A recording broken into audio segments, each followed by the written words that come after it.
एक समय की बात है। एक आदमी किसी गांव में बसने के लिए गया था।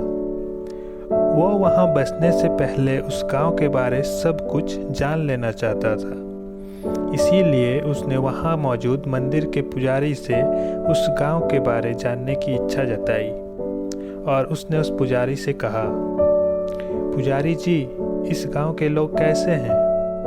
मैं यहाँ बसने के लिए आया हूँ।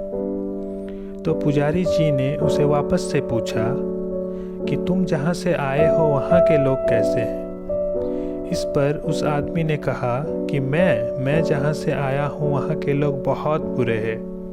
वे लोग इतने बुरे हैं कि वे कभी एक दूसरे की भलाई के बारे नहीं सोचते, ना ही वो कभी एक दूसरे की मदद करते हैं। तो इस पर पुजारी जी ने कहा कि यहाँ के लोग भी ठीक वैसे ही हैं।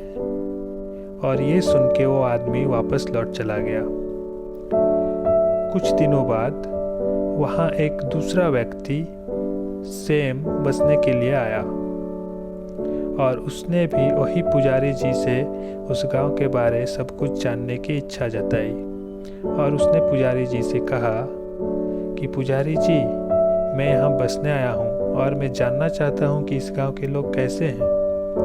तो पुजारी जी ने इसे भी वापस से वही सवाल पूछा कि तुम जहाँ से आए हो वहाँ के लोग कैसे हैं? तो इस पर इस व्यक्ति ने कहा कि मैं जहाँ से आया हूँ वहाँ के लोग तो बहुत अच्छे हैं। वो एक साथ मिलजुल के रहते हैं, एक दूसरे की मदद करते हैं। तो इस पर पुजारी जी ने कहा कि ठीक ऐसे ही यहाँ के लोग भी हैं। और यह सुन के वो व्यक्ति बहुत ही प्रसन्न हुआ और उसने अपना नया घर उसी गांव में बसाया।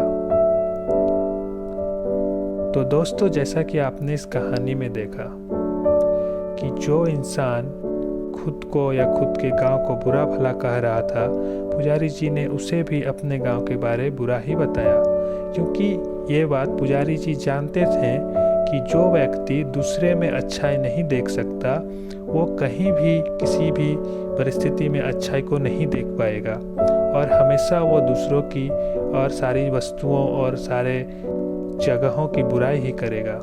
और इसी वजह से उस पुजारी ने उस व्यक्ति को अपने गांव नहीं आने दिया, जबकि उसने दूसरे व्यक्ति को अपने गांव में आने दिया, क्योंकि वो व्यक्ति अपने और अपनों में अच्छाई को देख सकता था और वो एक अच्छा व्यक्ति था और वो हर किसी में अच्छाई को देखते हुए खुश रह सकता था।